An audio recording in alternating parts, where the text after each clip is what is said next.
Parents, what is your dark secret that you will never tell your children? My son has no idea I was the reason his girlfriend broke up with him. My son, who is 19, moved out soon after his biological father's passing. It was a very difficult time for both of us, and it ruined the momentum that my son had in his life. But after a period of living alone, he moved back. It was during this time that he introduced me to Kaylee. She and I had clicked right away. She lacked a mother figure in her life, and I think she was eager to form that relationship with me from the start. I noticed that she was extremely paranoid and had severe trust issues. However, she wasn't toxic or manipulative, just constantly worried about where my son would go after work. When she would ask me, I would answer honestly. He was usually at his friend Mike's house, playing PlayStation together. We both sincerely believed my son was at Mike's place. We had no reason to think he wasn't. One night, after my son came home to pick up his PlayStation to hang out with Mike, Kaylee asked me to buy her some tampons and Tylenol. Kaylee lived nearby, and her periods were always intense. I had grown accustomed to making late-night errands for her. My son typically finished work at 4 o'clock and was usually home or at Kaylee's place by 5:36 at the latest.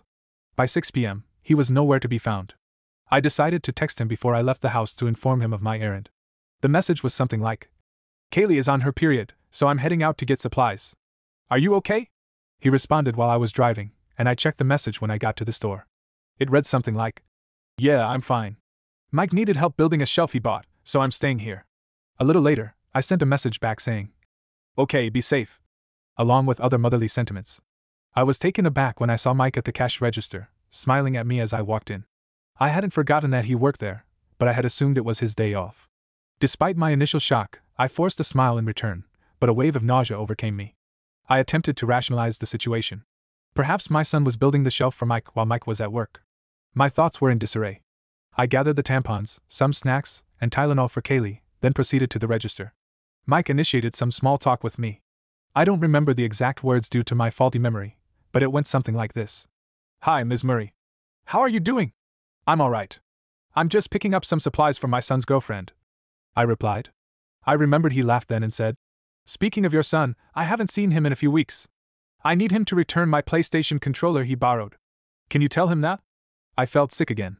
I didn't want to draw attention to my son, so I decided not to mention the stories my son had been telling me. I just smiled and assured him I would let my son know.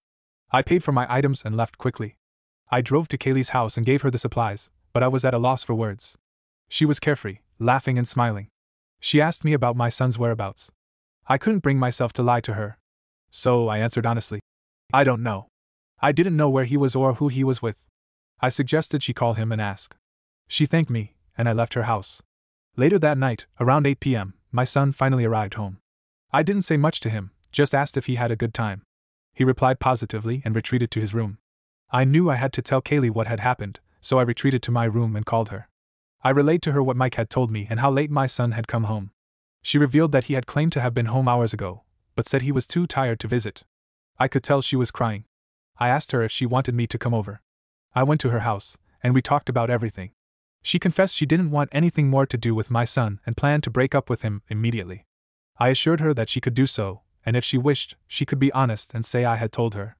After comforting her for a few hours, she asked if she could still reach out to me even if she wasn't with my son. I agreed, though honestly, I was hesitant. I loved her, but the situation felt strange.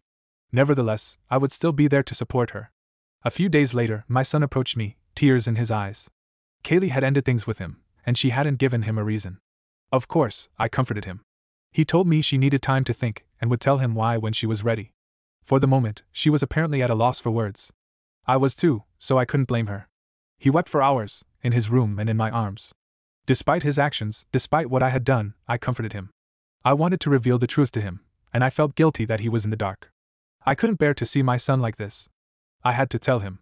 "Honey, we need to talk about it." "About what?" he asked. "Me and Kaylee know what you've been doing." I caught on, and I told her. My son froze. His eyes were wide open in fear. He looked down, and then he looked back at me. He bawled his eyes out. "I'm so sorry. I'm sorry. I didn't mean to do this to her. I didn't mean to do this to you." I took a deep breath. Tears were welling up in my eyes as he hugged me. "You need to come forward and tell her, honey. Speak to her. Be honest." He wiped his eyes and nose. "Mom, coming out as a furry isn't that easy. That was not what I was expecting to hear." You're a what?" His eyes grew wide. He howled in embarrassment as he buried his face in a pillow. "I thought you knew." You said you knew. I knew something was up, but I didn't. My voice trailed off. He ran to the other room in embarrassment. As I saw him leaving, I noticed he was wearing a gray tail. It looked like some sort of wolf tail. There was no clip for it to be attached.